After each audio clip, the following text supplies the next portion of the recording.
ఎవరు ఎదుటివారి నాశనం కోరుకుంటారో వారికి కూడా అలాంటి నాశనమే జరుగుతుంది. అందుకే ఒకరికి మంచి చేయాలి అనే ఆలోచన కలిగి ఉండాలి. అప్పుడే అందరికీ మంచి జరుగుతుంది.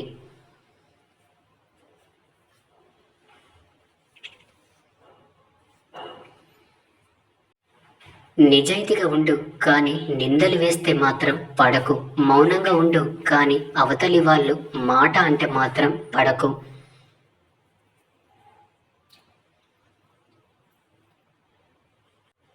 నీకు విలువ లేని చోట ఎప్పుడు నోరు తెరవకు. అవసరం ఉన్న చోట ఖచ్చితంగా వాదించు. ఆరోగ్యం ఎప్పుడు మందులతోనే బాగుపడదు. చాలాసార్లు మనశ్శాంతితో, కొన్నిసార్లు మంచి స్నేహంతో, ఇంకొన్నిసార్లు స్వచ్ఛమైన నవ్వుతో, స్వచ్ఛమైన ప్రేమతో బాగుపడుతుంది. ఈ సృష్టిలో అన్ని బాధలకు మూలం బంధాలు, బంధుత్వాలు కాదంటారా?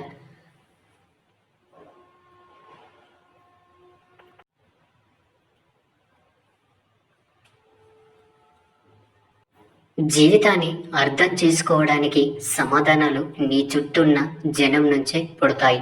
తోటమాలి రోజు నీరు పోసిన కాలం వచ్చినప్పుడే ఆ చెట్టు ఫలాలను ఇస్తుంది.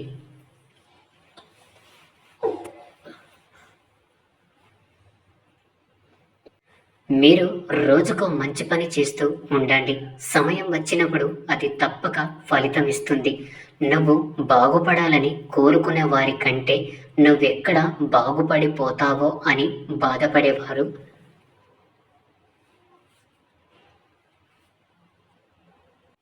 ఎక్కువ. ఈ లోకంలో గొడుగు వర్షాన్ని ఆపలేదు, కానీ మనం వర్షంలో తడవకుండా చేస్తుంది. ఆత్మవిశ్వాసం అనేది గెలుపుని తీసుకురాదు, కానీ మనలో ఎటువంటి సవాలునైనా ఎదుర్కొని శక్తినిస్తుంది.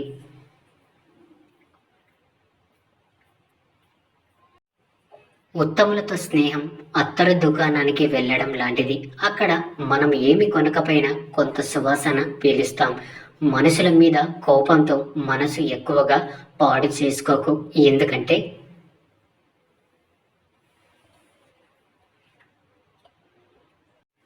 మనుషులు ఎప్పుడు నీతో ఉండరు, కానీ మనసు ఎప్పటికీ నీతోనే ఉంటుంది.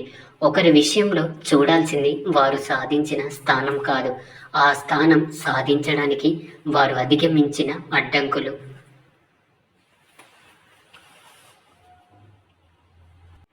విషాన్ని ఎన్నిసార్లు వడబోసినప్పటికీ అమృతం అవ్వదు. అలాగే నిన్ను అర్థం చేసుకోలేని వారికి నువ్వు ఎంత చెప్పినా వ్యర్థమే.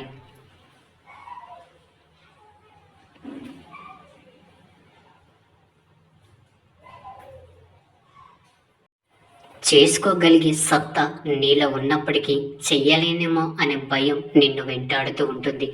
భయం శక్తివంతమైనది, కానీ నమ్మకం అంతకన్నా శక్తివంతమైనది. నమ్మకంతో ముందుకు వెళ్ళు, విజయం ఎప్పుడు నీతోనే ఉంటుంది.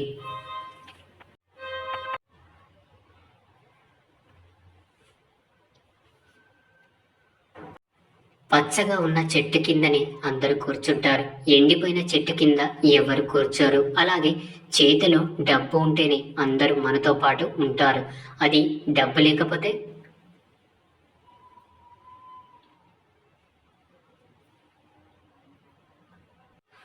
ఎవరు దగ్గరి కూడా రారు. తామరాకు బురదలో ఉన్నప్పటికీ మలినాన్ని అంటించుకోదు. ఎప్పుడు నీటిలో ఉన్నప్పటికీ నీటిని కూడా పీల్చుకోదు. అలాగే మనం ఎంతమందిలో ఉన్నా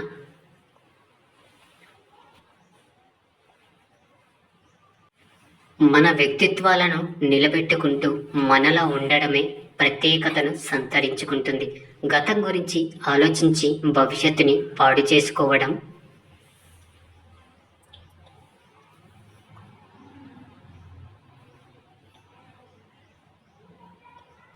మూర్ఖుడి లక్షణం. మిమ్మల్ని వదిలేయాలని నిర్ణయించుకున్న వాళ్ళు మీతో గొడవ ఎప్పుడు వస్తుందా అని చూస్తారు. మీరు మాట్లాడితే మాటల్లో మీరు చేసే ప్రతి పనిలోని కూడా సాకులు చెబుతూ మిమ్మల్ని వదిలించుకోవాలని చూస్తారు.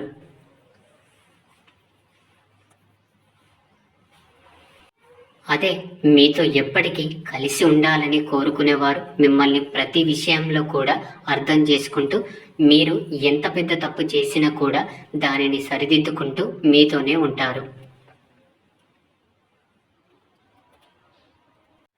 మనం చేసే మంచిని మరుక్షణమే మర్చిపోవాలి. మనకి మంచి చేసిన మనిషిని జీవితాంతం గుర్తుపెట్టుకోవాలి.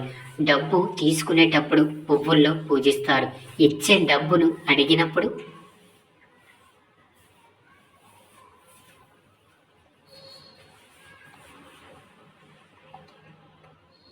నీపైన దుమ్మెత్తిపోస్తారు. మీరు కావాలనుకున్నప్పుడు ఏది రాదు. మీకు రావాలని రాసిపెట్టి ఉంటే ఏది ఆగదు. రాలేదని కృంగిపోకండి, వచ్చిందని పొంగిపోకండి. జరిగినవన్నీ మీ కర్మలో భాగమే. కానీ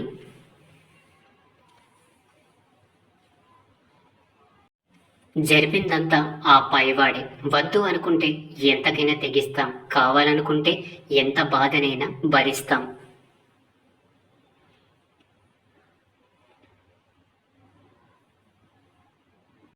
జీవితం నీది, కష్టం నీది, గెలుపు నీది, ఓటమి నీది. పడితే లేవాల్సింది నువ్వే, బాధని భరించాల్సింది నువ్వే, ధైర్యం చెప్పుకోవాల్సింది నీకు నువ్వే.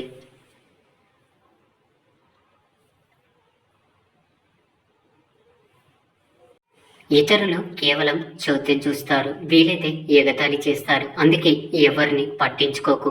మిమ్మల్ని ఈరోజు చులకనగా చూసేవారే రేపు మీ వైపు చూడాలంటే భయపడాలి.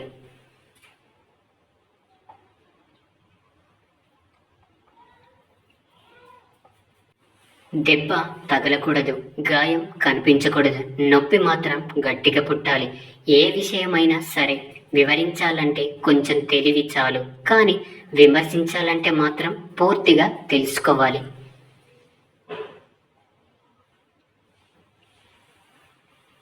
చదువుని నేర్చుకుని గురువుని, ధనం వచ్చాక స్నేహాన్ని, భార్య వచ్చాక కన్నవారిని, అవసరం తీరిపోయాక సాయపడ్డ వ్యక్తిని జీవితంలో ఎన్నటికీ మరవకూడదు.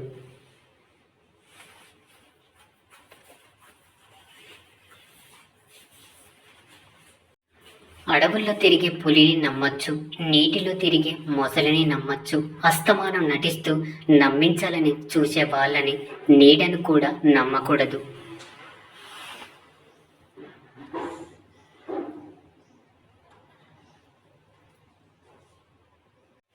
ఉన్నవాడు చనిపోయాడని విగ్రహం పెట్టి మాల వేయడం కన్నా పేదవాడు చావకూడదని ఆకు వేసి అన్నం పెట్టడం మిన్న.